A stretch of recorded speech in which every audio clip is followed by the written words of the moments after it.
The moment the 5-year-old girl whispered in court, every single person in the room felt a cold, sickening chill.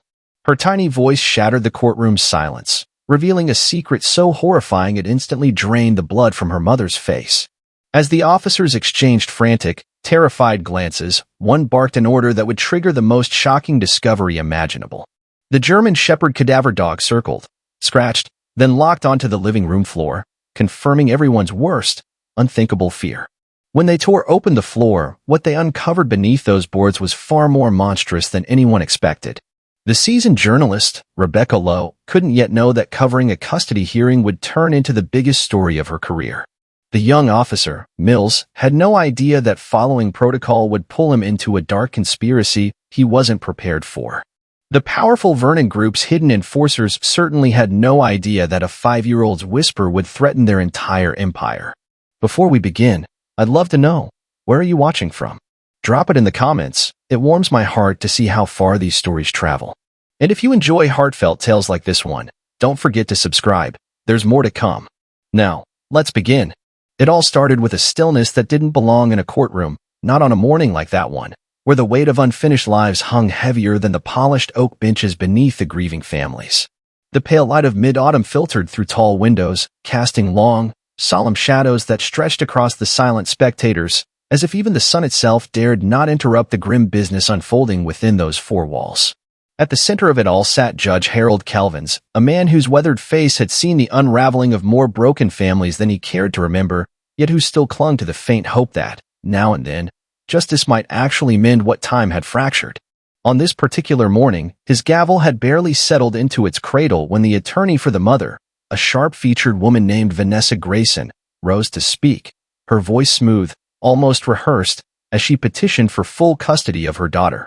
Vanessa's lawyer, with the cold confidence of someone who believed they had long since buried every inconvenient truth, spoke of abandonment, of a husband who had disappeared 10 months prior without so much as a note left behind. The courtroom listened politely. The many had heard whispers around town, whispers about arguments behind closed doors, financial troubles that gnawed at the marriage, and the uneasy way little Lillian clung to her grandparents during visitations. At the far edge of the room, 5-year-old Lillian Grayson sat quietly beside her grandmother, her tiny legs dangling from a chair too big for her, her small hands clutching the edge of her pink dress as though it might somehow anchor her in a world that no longer made sense. The judge's voice was gentle when he turned his gaze toward the child, asking if anyone else wished to speak before he rendered a decision that would, one way or another, define the course of a young girl's life. And that was when it happened, so softly that, for a moment, the words seemed to hang in the air like dust motes caught in a shaft of light. Lillian tugged gently at the sleeve of the uniformed officer standing beside her, her eyes wide and unblinking as she whispered words that would send a shiver down every spine in that chamber. "Daddy isn't gone," she said with the quiet certainty of a child who has seen far more than the world assumes. "Daddy's under the floor." For a few long seconds, the room remained frozen, as though even breath itself had been temporarily suspended, waiting for someone, anyone, to say it had misheard. The officer, a young man named Deputy Sawyer, looked first at the judge, then at the child's grandmother, his face betraying a mixture of confusion and quiet alarm, uncertain whether he had just stumbled into the heart of something far darker than a simple custody dispute. Grandmother Evelyn's lips quivered slightly, her voice breaking as she finally spoke aloud the question that was suddenly burning in everyone's mind. "Lillian, sweetheart, what do you mean by that?" Lillian's small voice trembled just slightly, like the thin, wavering flame of a candle caught in an unseen draft, but her words emerged with a clarity that seemed to slice through the heavy silence clinging to the room. "Grandma," she said softly, her wide eyes locked on Evelyn's as though searching for permission to continue, "I saw Mommy carry the boxes at night, when the moon was hiding, and the house made no noises." As those words spilled gently from her lips, every adult in that courtroom instinctively shifted, their hearts tightening as an uneasy undercurrent began to ripple beneath the surface of polite procedure. The judge's eyebrows drew together ever so slightly, his fingers steepled beneath his chin as he leaned forward, his voice gentle but firm, as though attempting to coax truth from a fragile place inside the child's mind. "Lillian, sweetheart," Judge Kelvins asked with the tenderness of a grandfather speaking to a grandchild lost in a bad dream, "what kind of boxes was your mother carrying, and where was she taking them?" Without hesitation, as though the memories had been carefully preserved in the vault of her young mind, Lillian spoke again, her words drawing a map no one wanted to follow. They were big, heavy boxes wrapped in plastic, like the ones Daddy used when he worked in the garage before he went away, she explained, her gaze drifting toward the ceiling as though replaying distant scenes only she could see. Mommy dragged them across the living room floor while she wore her red nightgown, and she didn't turn on any lights, she continued, her voice taking on a strange, dreamlike rhythm, as though she were reciting the lines of a familiar bedtime story. Deputy Sawyer felt his throat grow dry, his hand tightening slightly on his notepad, the scribbled words before him beginning to blur as his mind raced ahead to conclusions he dared not speak aloud. As murmurs spread like nervous whispers among the gathered relatives and officials, the mother, Vanessa Grayson, shot up from her seat with sudden energy, her voice sharp and trembling with practiced outrage. "This is absolutely preposterous," she snapped, her face flushed as she pointed toward her daughter, her voice cracking under the weight of rising panic. "My child has been manipulated by people who want to destroy me and take her away." But even as her accusations filled the air, her eyes betrayed a flicker of something far more dangerous, not rage, but calculation, as though she were already weighing her next desperate move before the gavel could fall. Judge Kelvins raised his hand, bringing the outburst to an end, his voice calm but edged with unmistakable authority, like a father correcting a child who had gone too far. "Mrs. Grayson," he said slowly, "you will compose yourself, or I will have you removed from this courtroom." The child will finish speaking. Turning his eyes back to Lillian, the judge softened his tone once more, offering a nod of quiet encouragement that invited the little girl to continue her unsettling account. "Lillian," he asked, his voice as smooth as a warm wind rustling through autumn leaves, "did you ever see what was inside those boxes your mother carried that night?" Lillian's small fingers gripped the hem of her dress tighter, her lower lip quivering for a moment as she drew a deep, shaky breath, her next words hovering like a storm cloud on the edge of the horizon. "There was something sticking out, Grandma," she whispered at last, her voice barely rising above the weight of the room. "A shoe. Daddy's work shoe with the blue laces he always used because he said they were lucky." As those words fell into the room like stones dropped into still water, the ripples spread outward, touching everyone, drawing them further into a darkness none of them had yet fully named. And then, as though sensing the enormity of what she had just shared, the child turned once more to her grandmother, her voice shrinking into a fragile question that lingered in the air. "Grandma, why did Mommy tell me Daddy went far away if he was still here under the floor?" Evelyn Grayson sat very still, her weathered hands folded tightly in her lap, her knuckles pale as river stones worn smooth by years of quiet suffering, as though even the act of breathing required great deliberation in that moment. The judge's question still hung heavily in the air, and little Lillian's eyes, wide, trusting, and impossibly innocent, stared up at her grandmother, waiting for the kind of answer a child should never have to hear. For a long moment, Evelyn's lips trembled, her throat working to form words she had long buried deep inside the locked chambers of her own conscience, chambers she had prayed would never again be forced open. Finally, she drew a long, steadying breath, her voice breaking like fragile glass beneath the weight of her own reluctant confession, each word dripping with the heavy sorrow of a woman who had seen far too much. "Baby girl," she began softly, her voice catching as she reached out to gently brush a strand of hair behind Lillian's ear. "Sometimes grown-ups tell stories they hope will protect the ones they love, even if those stories are not true." Her voice grew steadier now, as though, having crossed the threshold of silence, she knew there was no turning back, no undoing what must now be revealed under the watchful eyes of the court. "I never wanted to believe what my heart kept whispering to me late at night when the house grew quiet," she continued, her eyes glistening beneath the harsh lights of the courtroom. "But deep down, I always feared that something terrible had happened to your daddy, and that your mommy may have been part of it." As she spoke, the faint gasps of stunned spectators mingled with the soft rustle of legal pads being filled with furious scribbles by journalists who now realized this custody hearing had transformed into something far darker than anyone had anticipated. Judge Kelvins, his face carved into deep lines of concern and weariness, gently interjected, his voice measured and deliberate, guiding Evelyn's fragile testimony forward with the skill of a man accustomed to navigating rivers swollen with grief. "Mrs. Grayson," he asked, his tone respectful yet probing, "did you witness anything specific that might suggest your daughter-in-law was involved in your son's disappearance?" Evelyn's gaze fell briefly to her trembling hands, as though searching them for the strength to continue before lifting her eyes once more to meet the judge's steady stare. "I never saw her do anything directly, Your Honor," she admitted, her voice thick with regret. "But there were signs, subtle, unsettling changes in her behavior after my son vanished without warning. She paused, drawing another breath, and the silence between her words stretched long enough for the tension in the room to coil tighter, like a rope slowly pulling taut. She stopped answering my calls late at night, Evelyn continued, her voice lowering, and when I visited, she would keep the curtains drawn, the house too clean, too quiet, as if she was hiding not just the truth, but something physical. Deputy Sawyer shifted uncomfortably in his chair, his instincts sharpening like the edge of a blade as the grandmother's words began painting an increasingly disturbing portrait of hidden guilt and careful deception. I once noticed the faint smell of chemicals in the living room, as though she had scrubbed something more than just dirt from those floors, Evelyn added, her voice steady now, her sorrow giving way to a quiet resolve that had long waited to be unburdened. For a moment, Vanessa Grayson sat silent, her face drained of color, her once defiant eyes darting from person to person as if searching for some unseen exit from the tightening circle of suspicion. But before the judge could speak again, Lillian's small voice broke the silence, drawing every eye back to her tiny frame perched upon the oversized chair. "Grandma," she asked softly, her voice thin but certain, "why did Mommy tell me to never go near the basement door at night?"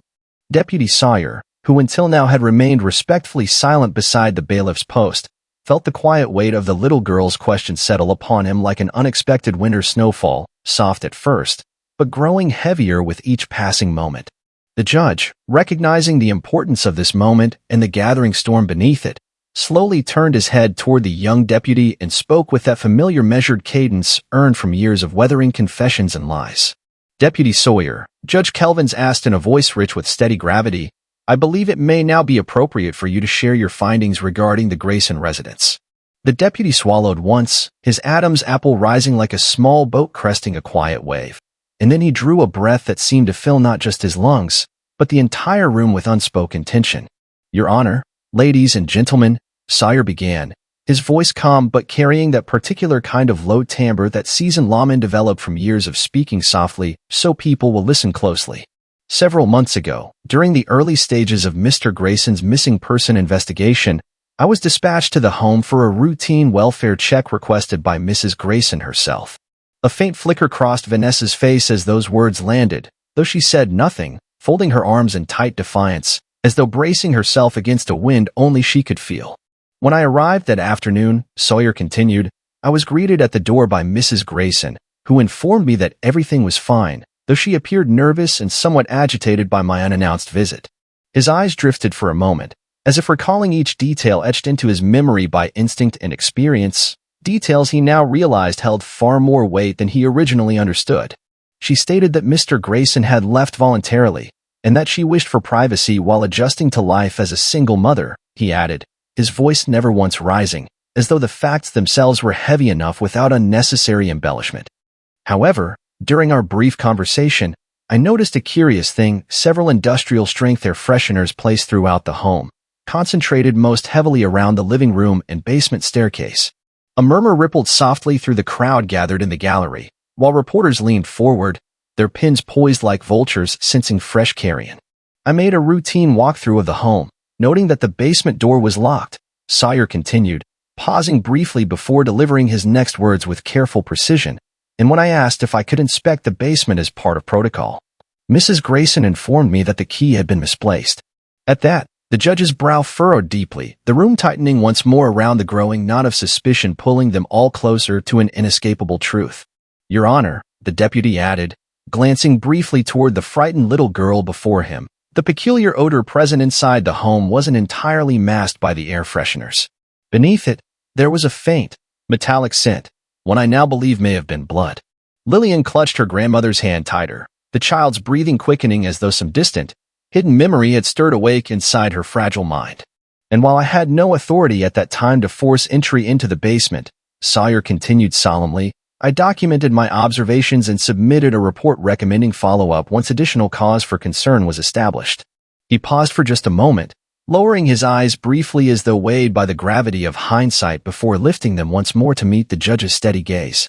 "Unfortunately, Your Honor, no further action was taken at that time," Sawyer finished, his voice heavy with unspoken regret, as no direct evidence of foul play had yet emerged to justify a formal search warrant.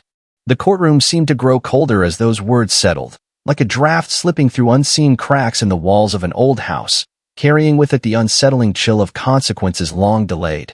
But even as the silence threatened to consume them all, little Lillian once again lifted her voice, like the smallest bird calling out against an approaching storm. "Deputy Sawyer," she asked softly, her voice filled with quiet wonder, "why did Mommy tell me that bad things live under the floor and make scary noises at night?"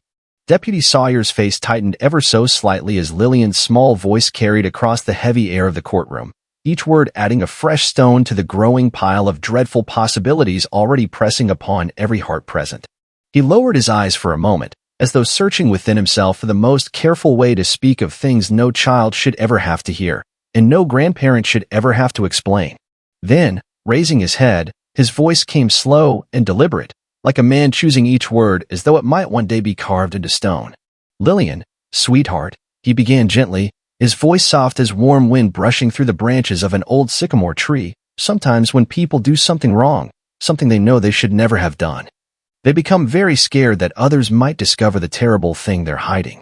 He glanced briefly toward Judge Kelvins, who gave the faintest of nods, silently inviting the deputy to proceed, to carry them all a little closer to the heart of this growing nightmare. "Your mother may have told you stories about noises under the floor," Sawyer continued, his voice even and respectful, "because she was trying to keep you away from that part of the house, away from where something very bad had happened." The room remained still, save for the scratching of reporters' pens and the soft creaking of wooden benches beneath the weight of those who leaned forward, straining to catch every word. "After your statement earlier today, Your Honor," Sawyer shifted now to address the judge directly, "I requested emergency authorization to conduct a preliminary investigation at the Grayson residence before court resumed." At this, Vanessa Grayson's composure cracked ever so slightly, her lower lip tightening as her eyes darted once more across the room like a trapped animal seeking any remaining chance of escape. "I returned to the property this afternoon with Officer Mills and our department's cadaver detection unit," Sawyer said, his voice taking on a darker edge now, the weight of what he was about to reveal settling heavy upon his chest. The courtroom seemed to draw a collective breath as the words cadaver detection unit landed, their implications as sharp and cold as steel cutting through warm flesh. "We brought with us one of the department's most experienced dogs, a German shepherd named Rex, who has been with the force for nearly 7 years and holds a flawless record in over a dozen homicide cases." Sawyer paused, allowing the weight of those credentials to hang in the air like a dark cloud announcing an approaching storm, its thunder still distant, but inevitable. Rex immediately displayed heightened interest upon entering the living room. He continued, his voice dropping lower now, as though speaking of a sacred and terrible thing. He circled a single area of the floor repeatedly, whining, pawing, and finally issuing a full alert directly above the basement foundation. At these words, Evelyn clutched Lillian's hand even tighter, as though trying to shield the child from the slow unfolding of a truth too monstrous to fully comprehend. The dog's reaction indicated the distinct presence of human remains located somewhere beneath the living room floor. Sawyer confirmed, his words now unmistakable in their grim clarity. Vanessa's attorney rose quickly, attempting to object, his voice rising with legal technicalities, but Judge Kelvins raised a firm hand to silence him, allowing the deputy to continue uninterrupted. "Your Honor, based on the canine alert, combined with the prior suspicious circumstances and inconsistencies in Mrs. Grayson's statements," Sawyer concluded, "I formally requested immediate deployment of ground-penetrating radar equipment, which will arrive on site by tomorrow morning." The judge nodded gravely, fully aware that the shadows now stretching beneath the Grayson home were no longer theoretical, they were becoming chillingly real with each new layer revealed. But before anyone else could speak, little Lillian raised her head once more, her voice trembling now not from fear, but from a fragile hope breaking through the darkness. "Deputy Sawyer," she asked softly, her tiny voice steady despite the weight of the world pressing down upon her, "if Daddy's under the floor, do you think he can still hear me when I talk to him at night?" Deputy Sawyer's eyes softened as he regarded little Lillian, whose question still echoed faintly in the hushed courtroom like a distant hymn carried on an autumn wind. He crouched slightly, bringing himself closer to her small, fragile world, and with a voice as gentle as a grandfather's hand upon a child's shoulder, he offered his answer. "Sweetheart," he began, his words rolling slow and warm, "sometimes, even when people can no longer answer us, they carry our voices with them like light in the darkness." The courtroom grew still again, as though those gathered understood that in this moment, something delicate and sacred had just been shared between the lawman and the child. Judge Kelvins, sensing the weight and delicacy of what now hung before them, cleared his throat and shifted the proceedings forward, his voice firm but not unkind. "Deputy Sawyer, please proceed with the details of the most recent search efforts that were conducted at the Grayson property earlier today," he said. The deputy rose slowly, straightening his posture as though preparing to carry the burden of what he was about to place into the room. "Your Honor," Sawyer began once more, his voice steady like the current of an old river that's seen many floods. "The ground-penetrating radar team arrived on site at approximately 7 o'clock this morning, just before sunrise painted the sky in pale orange and violet." The reporters leaned closer, pins poised like hunting birds sensing movement in tall grass, while Evelyn's grip on Lillian's hand grew firmer, her jaw tightening in quiet dread. "We positioned the equipment directly above the area previously identified by the cadaver dog, and commenced scanning beneath the concrete slab of the living room foundation," Sawyer continued. "The machine operates by sending high-frequency radio waves deep into the soil, mapping variations in density and composition that suggest foreign objects buried beneath the surface," he explained, his voice calm, though each word carried its own distinct gravity.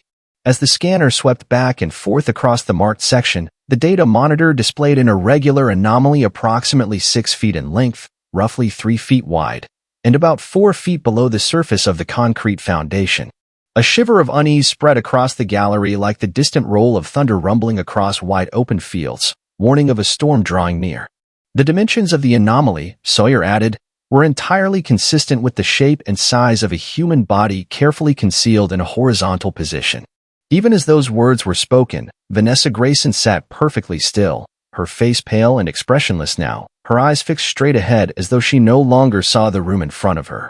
The radar imaging also detected non-organic materials surrounding the anomaly. He continued with a faint, sorrowful shake of his head, suggesting that the object may have been wrapped or sealed in some type of plastic or tarp before burial.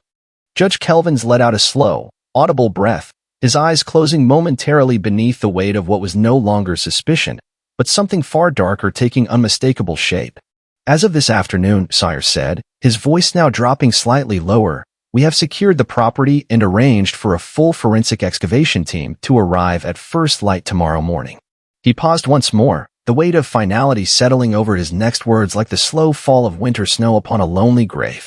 "Your Honor, with the court's permission, I respectfully request that Mrs. Grayson be taken into protective custody pending the outcome of the excavation, given the grave nature of the evidence now before us." At that, Judge Kelvins nodded solemnly, gesturing toward the bailiffs who moved quietly but swiftly toward Vanessa, who made no attempt to resist as the cold steel of handcuffs clicked softly around her wrists. But before she was led away, Vanessa finally spoke, her voice low and hoarse, as though unused for days, yet carrying a sharpness that sliced through the heavy air like a sudden knife. "They'll never understand," she whispered with a bitter smirk curling at the edge of her pale lips. "Not everything buried under that house belongs to me." And with that cryptic statement, she allowed herself to be led from the room, leaving behind a silence that seemed far too large for the modest courtroom to contain. Lillian, clutching her grandmother's hand tightly, looked up with wide, frightened eyes and asked in a trembling whisper that barely carried beyond the front row of benches, "Grandma, what else could be under there?" The morning sun had barely begun its slow climb above the sleepy town of Riverview when the excavation crew arrived. Their unmarked vans humming quietly in the cool dawn air as fog curled around the edges of the Grayson property like the fingers of some watchful spirit. Deputy Sawyer stood beside the lead technician, a seasoned man named Frank Whitaker, whose decades of work unearthing old secrets had left his face weathered, his eyes cautious, and his voice as deliberate as the turning gears of a grandfather clock. Lillian, safely tucked away at her grandmother's home several streets away, was mercifully spared from witnessing the day's grim work, though Evelyn herself stood nearby now, her face pale but resolute, determined to see whatever truth lay beneath her family's feet. The old house stood silent, its windows darkened as though the home itself was bracing for what was about to be stripped from its foundation and dragged into the daylight after so many months of concealment. Frank gave a slow nod to his crew, signaling for the concrete saw to begin its steady whine, a piercing sound that cut not just through the slab, but through the nerves of every lawman and technician standing nearby. Sawyer's eyes never left the widening hole as clouds of dust spiraled upward, the scent of wet earth and motor oil mingling in the morning air, thick enough to taste. The first slab was lifted away carefully, exposing the damp soil beneath, dark, heavy, and untouched since the day it had swallowed whatever now lay waiting beneath. The men worked slowly, peeling back layers of dirt with hand shovels once they reached the designated depth, their movements precise, as though any careless motion might disturb something fragile and unspeakable. Then, as the sun finally crested the distant treetops, one of the workers suddenly froze, his gloved hand resting gently against something unnatural buried within the cold soil. "Got something," he whispered hoarsely, his voice barely carrying across the circle of men now gathered around the widening cavity beneath the house. Frank leaned forward, brushing away the last thin layer of dirt with a small, delicate brush, revealing tightly wrapped layers of thick, black plastic, its surface clinging to the shape of what was unmistakably a human form. The entire excavation crew paused, heads bowed slightly, as though acknowledging the tragic dignity of the life that had been so callously discarded here months before. Deputy Sawyer swallowed hard, his voice steady as he radioed for the county coroner, who would now officially take custody of the remains and begin the long, sorrowful task of answering the questions science still might. The body was carefully lifted from the shallow grave, revealing further layers of soil beneath, but as the team prepared to clear and seal the site, Frank hesitated, his eyes narrowing at something glinting faintly just a few inches deeper. "Wait a minute," Frank murmured, motioning for his men to stop. "There's something else down here, something metallic." With quiet precision, they resumed their careful digging, uncovering a second object, a large, rusted lockbox, the kind once used to store personal valuables long before digital safes became commonplace. Deputy Sawyer knelt beside it, running his gloved fingers across its corroded edges, noting the faint initials etched into its surface, TG, the unmistakable mark of Thomas Grayson himself. "This box belonged to him," Sawyer said softly, his words carrying more weight than volume, like stones being lowered gently into a deep well. Frank nodded grimly, understanding now that this was no ordinary burial. This was something deeper, something layered, like a story whose final chapter had not yet been written. They carefully pried open the lid, revealing its strange contents, several manila folders filled with documents, a bundle of old photographs tied together with twine, and one small, unmarked flash drive resting in the corner like some modern Pandora's box.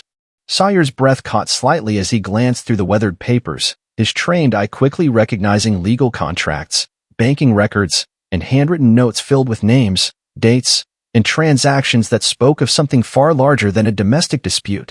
This is something else entirely," Sawyer whispered, his voice betraying the rising pulse of a man who suddenly realized they had stumbled not into a simple crime of passion, but into the tangled web of something far more dangerous. As he gently closed the lockbox and stood, his voice barely carried above the quiet rustle of the morning breeze now stirring through the trees. "Evelyn," he said softly, turning toward the grandmother whose face had grown pale, "did Thomas ever mention anything unusual about his work or his business dealings before he disappeared?" Her lips parted slightly, her eyes clouding with a deep, troubled memory she had long tried to forget. Evelyn Grayson stood motionless for several long seconds, her eyes locked on the old lockbox resting heavily in Deputy Sawyer's hands, as though the very sight of it had pulled her back into some distant, unspoken place she had fought for years to leave behind. The deputy waited patiently, saying nothing, giving her the space to gather her strength, because men like Sawyer knew that sometimes the hardest truths weren't torn out with force, but offered up like fragile gifts handed across trembling fingers. Her voice, when it finally came, was thin at first, but carried the weight of memories sharpened by guilt, by helplessness, and by the slow ache of watching life unravel before her helpless eyes.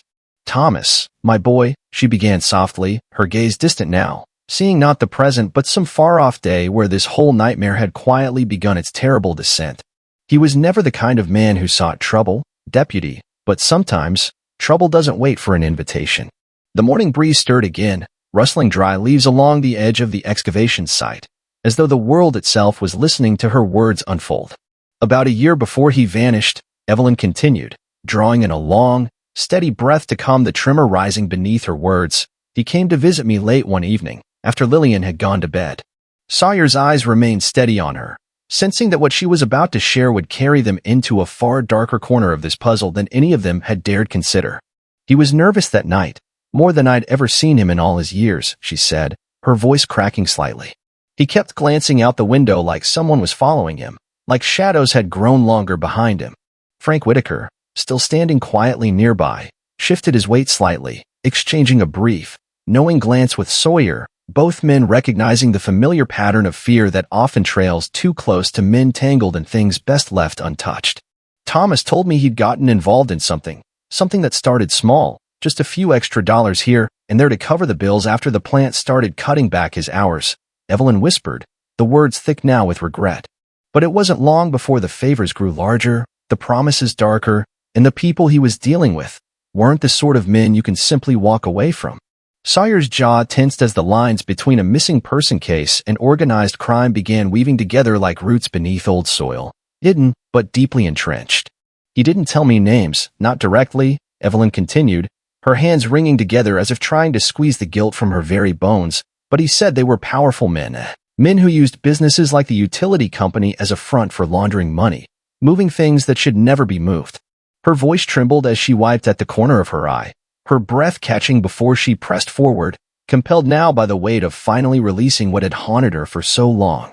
He said he found out something he wasn't supposed to see: records, ledgers, names tied to offshore accounts, men in suits who smiled in public but threatened him behind closed doors. The lockbox, still resting at Sawyer's side, seemed almost heavier now, as though its contents pulsed with the burden of lives already lost to its secrets. He wanted to go to the police, Evelyn whispered, her voice breaking. But he was scared for Lillian and for Vanessa. At the mention of Vanessa's name, the deputy's eyes narrowed slightly, recognizing now that her role in this tragedy was likely far more complicated than mere jealousy or rage. He thought they would hurt them if he talked, Evelyn continued, lowering her head. So he hid everything he had in that box, buried under the house, thinking that one day, when it was finally safe, he'd hand it over. The wind stirred again, colder this time, as though the earth itself shivered beneath the truth being laid bare above it. But he never got the chance, she finished softly. And that's why I believe, Deputy Sawyer, that whatever happened to my son that night, it wasn't just about his marriage.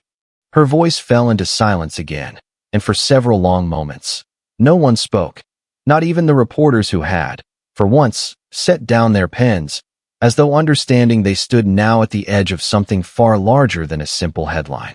Lillian, standing quietly beside her grandmother, gently tugged at Evelyn's sleeve with innocent eyes filled with confusion that no child should ever have to carry.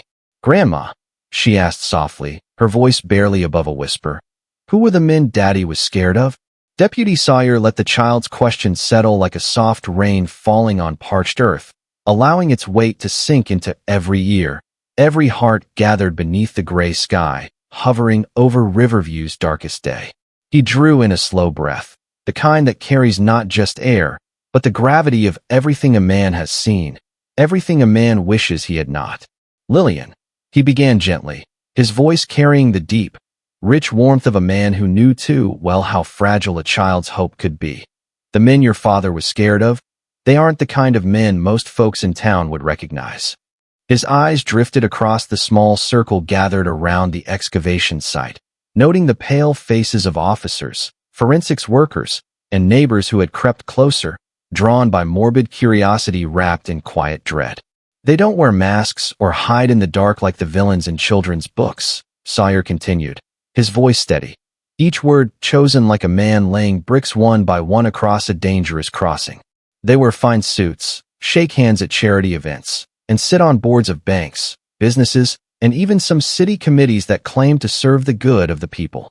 Evelyn closed her eyes, her lips tightening as though every word confirmed the fears she had long tried to lock away behind silent prayers and sleepless nights. "Your father stumbled into dealings connected to men who use respectable businesses as fronts for moving money earned through darker trades," Sawyer said, his tone never rising, as though loudness might somehow give these men more power. "Drugs, offshore accounts, construction contracts, and city permits that were handed out to companies tied not to honest labor, but to criminal syndicates working quietly behind Riverview's clean streets and painted storefronts." Frank Whitaker, standing nearby, exhaled through his nose, nodding faintly. For men like him had seen similar operations in other towns, always hidden beneath layers of polite smiles and well-written speeches. "Years ago," Sawyer continued, his voice slowing like the old clock tower downtown that kept ticking through generations of quiet secrets, a group calling themselves the Vernon Group purchased controlling shares in the utility company where Thomas worked. They used the company to quietly shuffle money through inflated contracts, false maintenance projects, and phantom workers who collected checks without lifting a finger, he explained, watching as realization dawned on the faces of the townspeople nearby. And when Thomas, who managed system audits, accidentally uncovered discrepancies too large to ignore, he found himself standing at a crossroads few men can safely navigate. Evelyn's voice trembled as she whispered more to herself than to anyone else. He never told me who Vernon was, but I always knew it went higher than him. Sawyer nodded, his face carved from stone now, the weight of his own investigation finally aligning with the puzzle pieces falling into place before them. Vernon isn't a man, ma'am, Sawyer said softly. It's an umbrella name, a shell company for a much larger network that controls operations across several states, hiding millions behind perfectly legal paperwork. Lillian's wide eyes darted between her grandmother and the deputy, trying to understand a world where grown-ups wore masks not on their faces but in their lives. Thomas tried to back away, Sawyer said, his voice heavy now. He buried the documents we found in that lockbox, hoping to protect you and Lillian while figuring out who he could trust. Frank spoke up for the first time, his voice low and grim, but someone inside that organization found out he knew too much, and once that happened, his fate was sealed long before anyone noticed he'd vanished. The wind picked up slightly as if the trees themselves were exhaling after years of holding their breath, their branches creaking under the weight of the morning's revelation. And Vanessa? Evelyn whispered, her voice tight with anguish. Did she know? Was she involved in any of it? Deputy Sawyer paused, turning to face her fully, as though delivering the answer not just to her, but to the long-forgotten ghosts now stirring beneath the soil. That Mrs. Grayson, he said slowly, is what we're about to learn, because the flash drive found inside that box contains something no one outside that house was ever meant to see. Inside the quiet walls of the Riverview Police Department, where the worn scent of coffee and old paper hung in the air like a tired memory, Deputy Sawyer sat across from the department's forensic analyst, a man named Carter Briggs, whose sharp eyes now reflected something far heavier than mere data. The small flash drive, unremarkable in appearance, yet enormous in consequence, rested between them on the steel table, its tiny blinking light pulsing like the steady heartbeat of a man waiting for judgment. Carter's fingers hovered above the keyboard as he spoke softly, his voice low but unwavering, knowing full well the storm he was about to release into the quiet town that had never dreamed such horrors lived within its borders. Deputy, Carter began, his voice carrying that familiar weight shared by men who have both seen and uncovered far too much. There's more here than financial records or offshore accounts. Sawyer leaned forward slowly, his eyes narrowing as though trying to see through the layers of betrayal now carefully unspooling before them. The files contained detailed video footage, private recordings, Carter explained, his voice tightening, recorded inside Thomas Grayson's home without his knowledge or consent. The deputy's breath grew heavier as he spoke, understanding now that what they had uncovered reached not just into organized crime, but into something far more personal and cruel. The cameras, Carter continued, his voice barely above a whisper now, were installed by Vanessa herself, likely under the direction of the Vernon network, to monitor Thomas's every move. Evelyn, seated nearby with trembling hands clasped tightly around Lillian's shoulders, closed her eyes as though trying to shield herself from the words she already feared were coming. Sawyer's voice lowered, carrying the steady sorrow of a man who had seen the worst of human nature peel back its mask. So they didn't just threaten him, he said softly. They were blackmailing him, controlling him, making sure he never dared go to the authorities. Carter nodded slowly, his eyes heavy with the burden of knowledge no man enjoys delivering. But that isn't all, Deputy, he added. There's one video timestamp just hours before Thomas disappeared that explains why he never had the chance to escape. As Carter pressed a key, the screen illuminated with frozen footage. Thomas, seated at his kitchen table, his face pale and drawn, while Vanessa stood across from him, her posture stiff and unyielding. The conversation, captured in grainy black and white, played out like a terrible confession unfolding before their very eyes. You were never supposed to look in those files, Tom, Vanessa's voice whispered through the speakers, cold and flat, as though rehearsed 1,000 times. I had to, Thomas replied, his voice shaking but determined. They're using my name to hide money, Vanessa. People are getting hurt. You don't understand what you've done, she hissed. You've put us all in danger. They won't let you walk away. I'll go to the police, Thomas said, his voice rising with desperate resolve. They can protect us. They can stop this. But Vanessa's next words dropped like stones into the deep, dark well of betrayal. They won't protect you, Tom, she said coldly. Because I've already told them everything, and they know you've seen too much. The final image froze on screen, Vanessa's eyes narrowing as she stepped closer to her husband, her voice dropping into a cruel whisper. They're on their way now, Tom, she said. And after tonight, you'll be gone, and Lillian will never even remember your face. The room grew impossibly silent as Carter stopped the footage, his hands trembling slightly, while Evelyn wept softly beside her granddaughter, who clung to her grandmother's arm with wide, frightened eyes. Sawyer sat back slowly, his chest rising and falling as the full weight of the truth settled into his bones like cold rain soaking through worn fabric. She sold him out, he whispered, his voice filled with quiet devastation. She sacrificed her own husband to save herself, and to protect the men pulling her strings. Carter nodded solemnly. And in exchange, Carter added, his voice tight, they promised her money, safety, and custody of Lillian, as long as she remained silent and obedient. The truth, long buried beneath dirt, concrete, and lies, now stood fully revealed at last, not in a dramatic scream, but in a quiet, devastating whisper that broke every heart in that room. As Sawyer gently closed the file, he turned to Evelyn, whose tear-streaked face held not anger, but a deep, endless sorrow that only mothers who have buried children truly know. Mrs. Grayson, he said softly, his voice breaking, your son tried to save all of you, even as everything closed around him. Evelyn pulled Lillian close, her hand stroking the child's hair as tears continued falling silently down her cheeks. Then we must make sure, she whispered through her grief, that the men who did this are never allowed to hurt anyone again. And so, my friend, the truth was finally pulled from beneath the floorboards, heavy, broken, and whole, just as the old world always promised. In the end, truth doesn't shout. It waits. And when we're ready, it whispers. Let me know in the comments, where in the world are you tuning in from? It's always a joy to see how far these stories reach. And if this one touched your heart, go ahead and subscribe so you won't miss the next one. Until next time, take care.